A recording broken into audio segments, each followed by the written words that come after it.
Hello, everybody. I'm Joe McGovern, awards reporter here at TheWrap, and we are happy to have you for our 2023 International Awards Screening Series for The Erection of Toribio Bardelli, with the film's writer and director, Adrián Saba.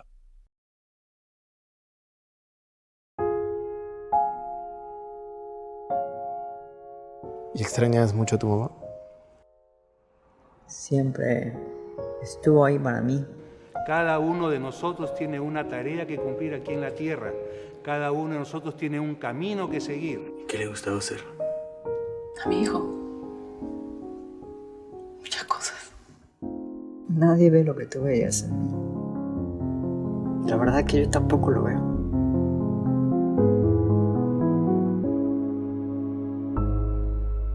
Nunca me voy a olvidar su nombre. Bardelli.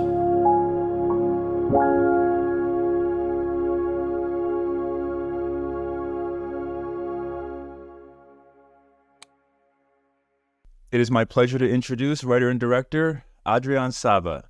Good to see you. Thank you for having me. It's a terrific film. I mean, I really didn't know what to expect, but what I got there from this movie was, yes, it's a Black comedy, but there's something very much deeper. It feels also like a real profound comment on how we live, all of us right now. So before we start talking about the film, I do want to just get out of the way the title. Because people are going to sort of wonder, it actually is literal. This is about an older man who's on a journey for one last erection.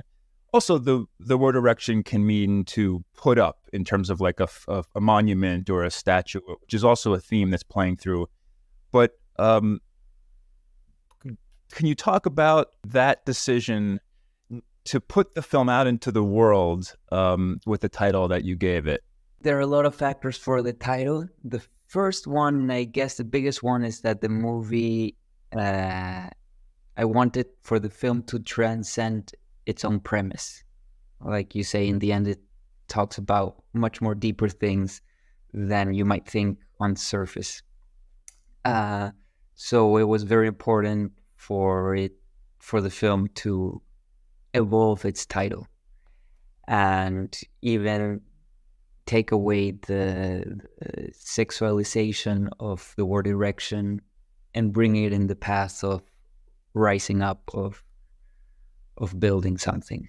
The film is the Peruvian entry for the Oscars. Congratulations on that. Briefly, just talk about your background, your career so far. I have made two previous films called The Cleaner and The Dreamer. Actually, The Cleaner was represented Peru also for the Academy Awards 10 years ago.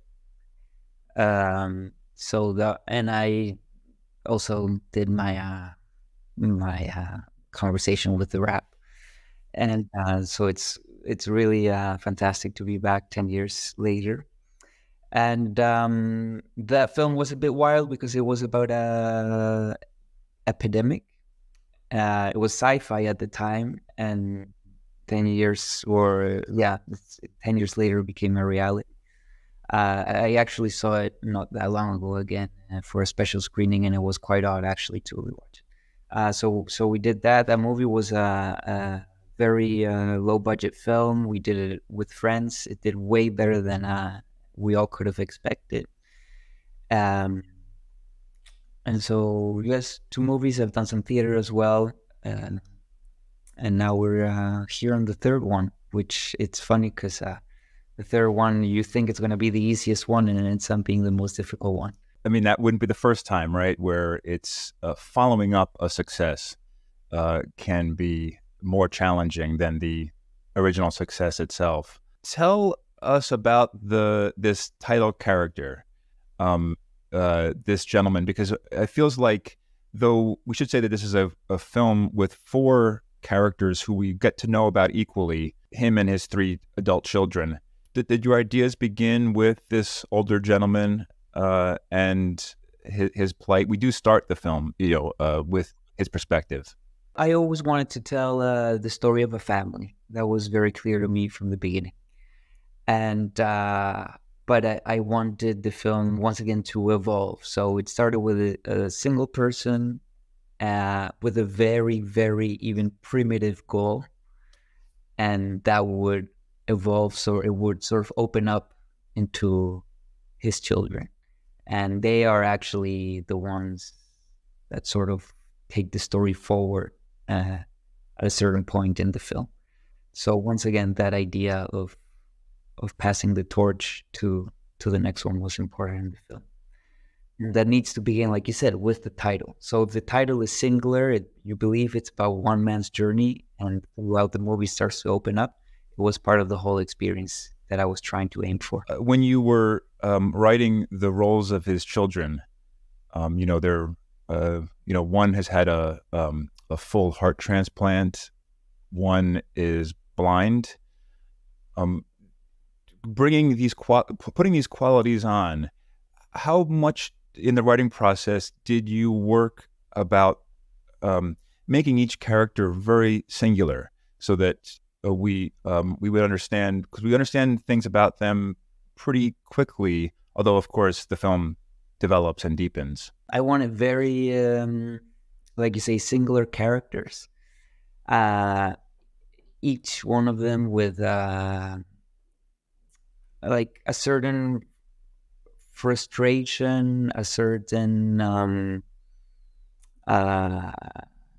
nostalgia with the world, and that one way of developing that was through like being very specific on I guess their details. Wanted to ask about the sort of the aesthetic of the film, because I don't know for sure, but it feels like it's from a slightly past era.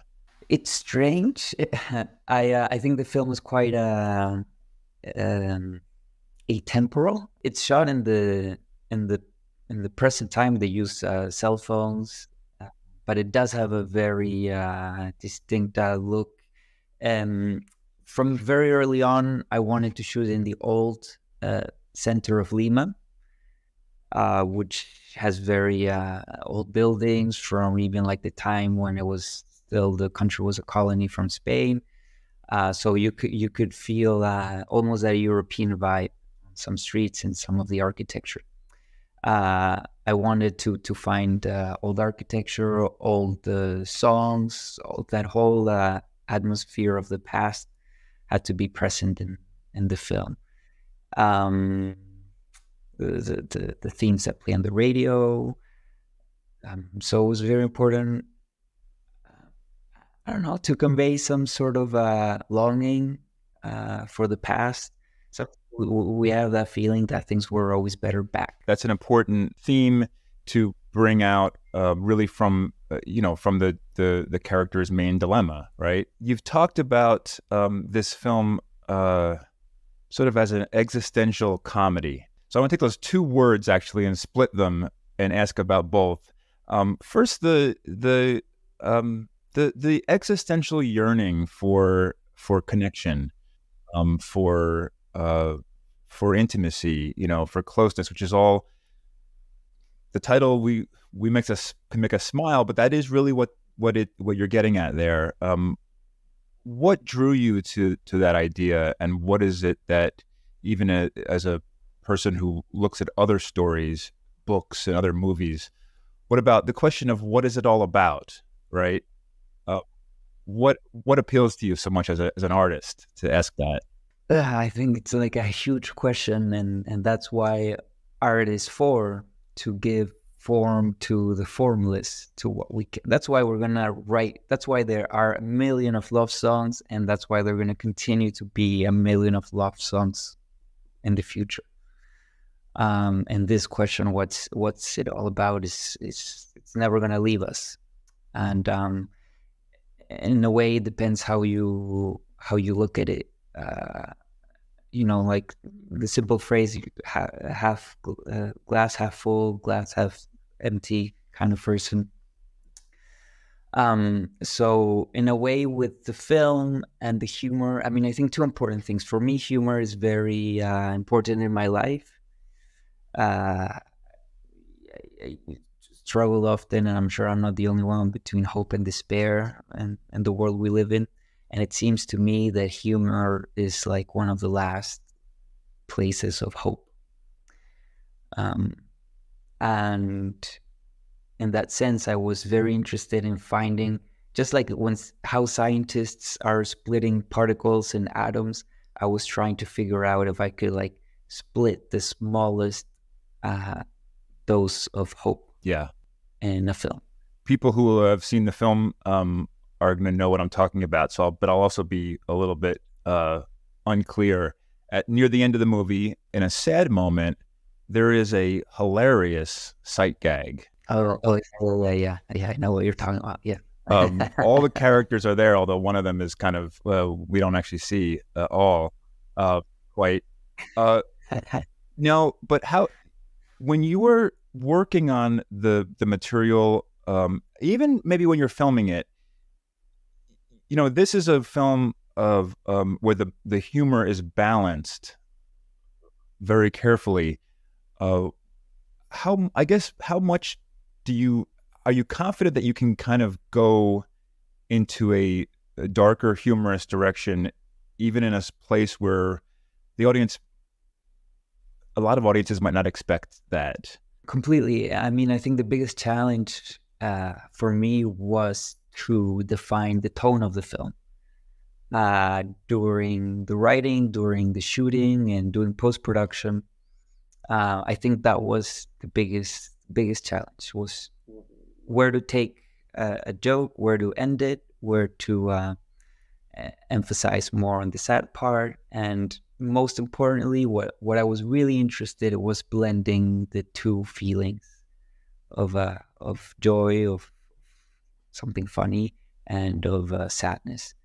And for instance, that is an interesting moment that blends both feelings. And also during this film, it was a big part in discovering myself. I think sometimes the movie goes ahead of you, and then you're just catching up, until you get to one point, you're like, okay, this is what it's about, and maybe this I didn't think was going to be funny, but it's actually working. And so it's about exploring yourself. And the film, in the end, when I was writing it, I write the singular characters very different from myself, because I'm interested in writing stories that are not necessarily related to me. But when I'm during the process, I realize how personal the film is, and then I have to just bring it close to me and tell the story that I want to tell, and that sometimes you don't even realize what's the story that you're really telling. So you have to be very sharp on that. Wanted to ask if you could maybe mention the names. I don't want to mispronounce them, of the four actors, because in addition to you, I think these are four people who we want to know more about. If we haven't seen them in other films yet. They're fantastic actors. In fact, Gustavo Bueno, who plays Toribio, he's huge in Peru. There's no way of hanging out with him and people not recognize him wherever we go. In fact, we were just in Rome and Italy with the film, and he was getting recognized there. So I was like, this is crazy. You write the part with thinking about him? Yes. It was a dream for me to work with him, because he's very well known in Peru, and he's part of the DNA of our cinematic culture.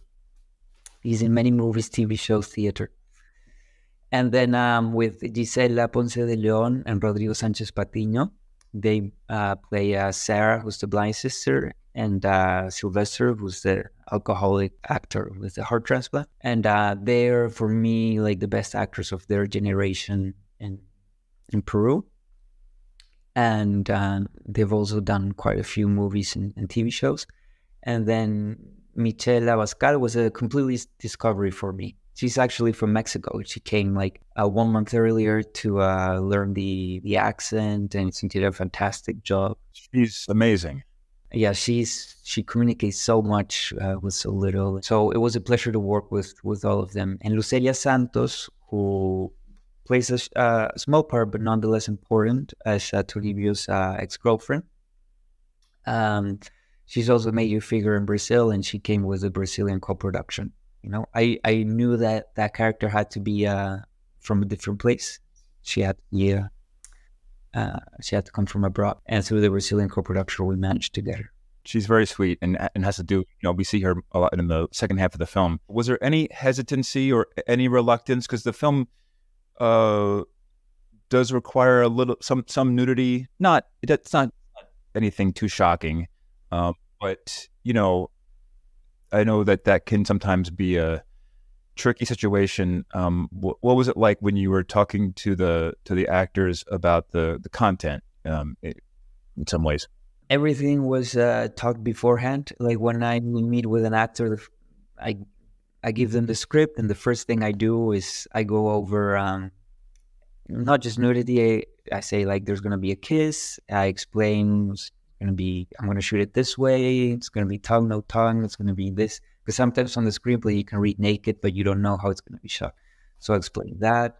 Then I explain, and not just that, I say there's going to be driving, maybe things that have to do with you're afraid of heights, swimming, anything of that sort that the actor should know. And that it's important also for us to know for the production, because if you don't know how to drive or it's been a long time, then maybe we can get you some classes so we can all fix it and make sure it's ready in advance. And in that sense, no, and Gustavo and Lucelia were completely willing to do the movie. Wanted to ask also, in terms of the tone, I think of some of the masters of what your film is a sort of a genre of Buñuel or maybe Yorgos Lanthimos, nowadays. That's also something that has to be understood by your actors, between you and them, because I think a lot of actors, especially if they have a background in comedy, they want to be funny, that they want to go for the line. But that's not something that your tone is more laid back, and the humor comes from the fact that it's not supposed to be funny. So how did that work with talking with the actors and having everybody sort of on the same page? I guess they were all very aware of what we were doing. I don't know. I mean, we rehearsed, we were having conversations, and they were very sensitive and smart people. Like I remember Michelle in that scene that you mentioned earlier, when Toribio goes by, she said, "Do you want me to play this funny or more serious?" And all her subtlety, like is this is funny? No. And then and I said, "Oh, let's play it funny." And it was just amazing, just the timing of how she moved her head. Just made all the difference. So I had the advantage of working with very smart and capable actors who could be very technical and at the same time make it seem like it's effortless. Curious to ask about your influences in terms of maybe not even just that, and that in terms of that deadpan style, but people. Filmmakers or authors who you've been inspired by in terms of, maybe even when you were a kid, like the first movies that you saw that made you say, like, I think that's what I want to do? I grew up telling stories in all the possible ways one could do, making comic strips, writing plays, and have my friends in elementary school acted out, shooting, filming my family, doing stop motion. But it was all a game to me. It was all a game. I wanted to be many different things, of course, from soccer player to dolphin trainer. And the thing I took the most seriously was a musician. And then I remember going to Interlochen Center for the Arts. I did a summer camp in Michigan with like a scholarship. And I went there for guitar, and I quickly realized I wasn't that good and that I didn't have the passion to be disciplined enough to overcome my lack of talent. Because it's okay, like you don't have to be super talented if you have this discipline and passion. But no, I was interested in other things. So I was like, there's no way I'm going to make a living. It's already hard being a musician. Forget about it with my skills. So school was finishing quickly and I had to decide. And then I realized, wait a minute, I've told stories my whole life. Why don't I make movies? And then I went to school actually in Hofstra University, Long Island, New York. Did 4 years there, yeah. And then I actually found myself loving it, like every single day more and more. And so now here we are. And so my influences in terms of, I mean, that's incredibly tough. And I sound like I repeat myself like everybody else, but they change, you know? Like if you're talking when I was 5 years old, Dumbo. I bet probably if you go back and look at all three of your films, you'll see Dumbo. Very interesting what you say, because now that I haven't thought about this until now you asked. And yeah, I mean, Dumbo is quite sad, actually. Parental loss. I mean, Disney movies were, Yeah. I guess they still are, but back then, it was not even sanitized, really. I mean, I wanted to ask about your cinematographer. What I noticed watching it is a certain color scheme, also in the production design. The color red on the walls, on the exposed brick, even the car. I think it's good to have let movies just sort of wash over you and not sit there and look too carefully at what the colors are in each scene. However, I just felt like there was a deliberate use of the color red, especially. Can you talk about that and maybe just about working with your cinematographer and creating the aesthetic for this movie?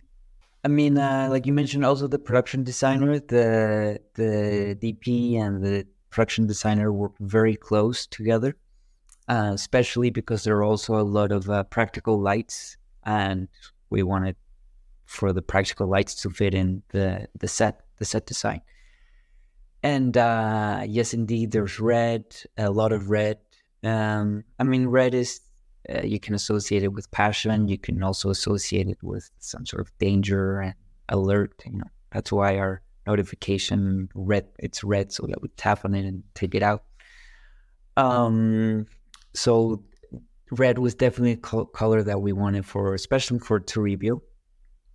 And the fact also the movie has a lot of green, and the siblings are also in that color palette, which is the opposite of red. And they contrast really well, and I find that they work very well depending on what you want to say.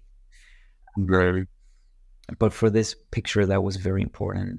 Like you mentioned, the colors. A big point of reference, like a big starting point. Later, we made it our own, but what was the American painter Edward Hopper. That's very interesting. He conveys loneliness like so well. Like he's a master.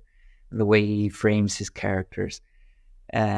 So that was like, I'd say that was the starting point of our discussions with the director of photography and production design. You're also wearing a red shirt. I should. Yes. And if I stand up, you'll see I'm wearing green pants. So I just, as I was talking now. So I wanted to just two other questions to ask. Curious about the experience you've had so far in showing the film to audiences. Because I think that's this to me is a great example of a movie that acts almost as like sort of a feedback between the film and the audience, because I didn't see it with a huge audience myself, but I bet there's a lot of laughter, nervous laughter, maybe. What has it been like to have conversations with, just strangers who have watched the film and want to share their thoughts with you about it? Amazing, really, really heartwarming, and being in the theater. I've sat through a couple screenings, and we were just recently in Greece, in Thessaloniki, and it's so nice to hear people laugh. So in comparison to my other movies too, like I find that this film takes another meaning when you watch it in a movie theater. People approaching after the movie is also nice. The conversations that happen after are always very, I mean, that's what I love about film festivals and having the conversation with the audience. It's also, I wanted to, in a way, praise you for the running time. I mean, I think that there are good 3.5 hour movies that are even out there right now, but I feel like what you get with a film like yours, about 85 minutes, is what you get is a film in which every scene really counts. You know, it's built in a way that that I just think that is a whole different talent. I mean, I think the runtime was important. I think it's what the film asked in a way, because beyond just the analogy that I find life too brief, I think also that the film recognizes in a way that it can't find all the answers. Yeah. That is also important part of the piece that we need to make with existence. And so just lastly, I wanted to get your to hear your thoughts about this selection, this amazing, you know, the Peruvian selection for the Academy Awards. The Academy Awards category for Best International Film sometimes can be very serious with war movies and suffering movies. But this, not always. And this is a good example of one that, as I said in the beginning, this is a serious character study. However, it's also a really delightful Black comedy. I'm sure you're very proud, but also does it feel even more proud to know that a film somewhat off genre is the selection from your country? Yes, absolutely.